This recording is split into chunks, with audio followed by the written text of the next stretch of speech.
नमस्कार। स्वागत है आप सभी का। आज हम अध्ययन करेंगे बौद्ध धर्म के पतन के कुछ प्रमुख कारणों के विषय में। छठी शताब्दी ईस्वी पूर्व में बौद्ध धर्म का उद्भव हुआ था और धीरे धीरे बौद्ध धर्म ने इतनी उन्नति की कि न केवल भारत बल्कि एशिया के कई देशों तक बौद्ध धर्म का प्रचार प्रसार हुआ, विस्तार हुआ। लेकिन 13वीं शताब्दी तक आते आते बौद्ध धर्म का अचानक से भारत से पतन हो गया। बौद्ध धर्म पूर्णतः लुप्त हो गया और इस बौद्ध धर्म के पतन के जो प्रमुख कारण थे उनमें से सबसे पहला कारण था बौद्ध धर्म के स्वरूप में परिवर्तन आना। छठी शताब्दी ईस्वी पूर्व में बौद्ध धर्म जिन उद्देश्यों के साथ स्थापित हुआ था कि वह समाज में जातिगत जो भेदभाव हैं, जो हिंदू धर्म में कर्मकांडीय व्यवस्था आ चुकी है, उनको दरकिनार करते हुए एक सरल, सुगम्य और एक बहुत ही ज़्यादा जिसको कह सकते हैं हम स्वाभाविक धर्म के रूप में लोगों के बीच प्रस्तुत हो। लेकिन धीरे धीरे क्या हुआ कि बौद्ध धर्म में भी कुछ वैसी ही कुरीतियों ने जन्म ले लिया, कुछ वैसी ही जटिलताओं ने जन्म ले लिया जिन जटिलताओं से दूर भाग करके लोग बौद्ध धर्म की ओर आकर्षित हुए थे। बौद्ध धर्म में साथ ही साथ बौद्ध धर्म में हिंदू धर्म के कुछ देवी देवता भी अपनाए जाने लगे। तो इस कारण से जहाँ लोग राहत पाने के लिए बौद्ध धर्म में आए थे, फिर लोग पुनः बौद्ध धर्म से दूर भागने लगे। उन जटिलताओं से लोग दूर भागने लगे। तो बौद्ध धर्म के पतन का दूसरा कारण था संघ में भ्रष्टाचार पनपना। बौद्ध धर्म के प्रचार प्रसार के साथ ही बौद्ध संघों की स्थापना महात्मा बुद्ध के द्वारा की गई थी और बौद्ध संघों में धीरे धीरे क्या होने लगा, इस कदर भ्रष्टाचार पनपने लगा। बौद्ध संघ एक तरीके से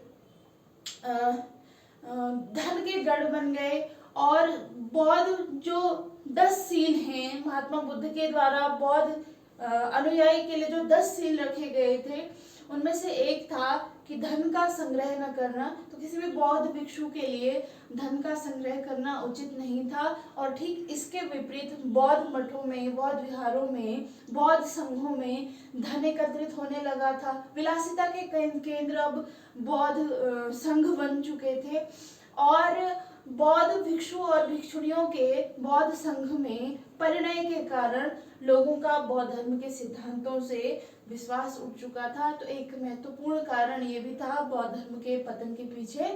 बौद्ध धर्म के पतन का एक महत्वपूर्ण कारण ये रहा कि हिंदू धर्म जिसमें पहले बहुत सारी कुरीतियां आ चुकी थी, अब उसी हिंदू धर्म ने बौद्ध धर्म से सीख लेते हुए अपने हिंदू धर्म में, प्राचीन हिंदू धर्म में कुछ सुधार करने का प्रयास किया और इसी क्रम में महत्वपूर्ण सुधारक के रूप में कुमारिल भट्ट और रामानुज जैसे सुधारक हुए, जिन्होंने बौद्ध धर्म में सुधार करने के लिए, हिंदू धर्म में सुधार करने के लिए कुछ पहल की। और हिंदू धर्म में जब सुधार हो गया, परिष्कृत हिंदू धर्म हो गया, तो बौद्ध धर्म की जटिलताओं से फिर दूर भाग करके लोग हिंदू धर्म में वापसी करने लगे। इसी प्रकार से बौद्ध संघ का 2 भागों में विभाजन हम देखते हैं, महासंघिक और थेरावादी के रूप में, जिनको पूर्वी गुट और पश्चिमी गुट कहा जाता है। तो बौद्ध संघ में विभाजन हुआ, बौद्ध धर्म का भी विभाजन हो गया, हीनयान और महायान, साथ ही एक वज्रयान शाखा का यहाँ पे विकास हुआ बौद्ध धर्म के अंतर्गत। और ये वज्रयान शाखा क्या थी, इसके अंतर्गत जो बौद्ध अनुयायी थे उन्होंने टोना टोटका, जादू टोना आदि करना शुरू कर दिया। तो ये भी एक महत्वपूर्ण कारण रहा बौद्ध धर्म के पतन का, क्योंकि बौद्ध धर्म बहुत सारे भागों में विभाजित हो चुका था, उसमें विभाजन हो चुका था। और बौद्ध धर्म के उन्नति के पीछे जिस प्रकार से राजकीय संरक्षण जिम्मेदार है, ठीक उसी तरीके से जब उसे राजकीय संरक्षण का अभाव होने लगा, राजकीय संरक्षण नहीं मिल रहा था, एक तरीके से जब भारत में पाल वंश की सत्ता समाप्त हुई, तो पाल वंश के बाद लगभग बौद्ध धर्म को राजकीय संरक्षण नहीं दिया गया और राजकीय संरक्षण नहीं दिया गया तो बौद्ध धर्म का उतना प्रचार प्रसार नहीं हुआ। अब बात आती है कि राजकीय संरक्षण का अंत क्यों बौद्ध धर्म में होने लगा, बौद्ध धर्म को राजकीय संरक्षण क्यों नहीं मिल रहा था। तो उसके पीछे सबसे महत्वपूर्ण कारण ये था कि बौद्ध धर्म में अहिंसा का पालन होना था, और मतलब बौद्ध धर्म का एक प्रमुख जो सील है 10 सीलों में, सत्य अहिंसा अस्तेय अपरिग्रह ब्रह्मचर्य, तो उसमें से जो अहिंसा है, अगर प्रत्येक राजा अहिंसा के मार्ग पर चलेगा तो अपने राज्य की रक्षा करने के लिए और प्रतिक्रिया के रूप में कहीं ना कहीं उसे हिंसा करनी पड़ेगी, तो राजाओं ने इस कारण से बौद्ध धर्म को अपनाना छोड़ दिया। अगला कारण है बौद्ध धर्म के पतन का विदेशी आक्रमण।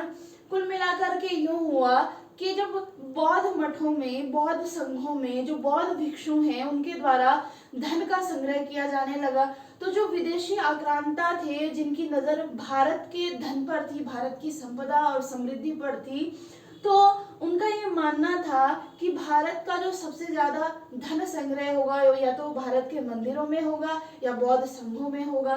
तो जो भी आक्रांता भारत में आक्रमण के लिए आए, उन्होंने बौद्ध संघों को, बौद्ध मठों को अपने आक्रमण का केंद्र बिंदु बनाया। और अंततः क्योंकि प्रत्येक घटना के लिए कुछ अन्य कारण जिम्मेदार होते हैं, लेकिन एक तात्कालिक कारण होता है जो आग में घी का काम करता है, तो विदेशी आक्रांताओं के आक्रमण ने बौद्ध धर्म के पतन में, जो बौद्ध धर्म के पतन की भूमिका इन कारणों से बन रही थी, इस कारण ने इनमें आग में घी का काम किया और इस प्रकार अंततः बौद्ध धर्म का अंत हो गया। धन्यवाद।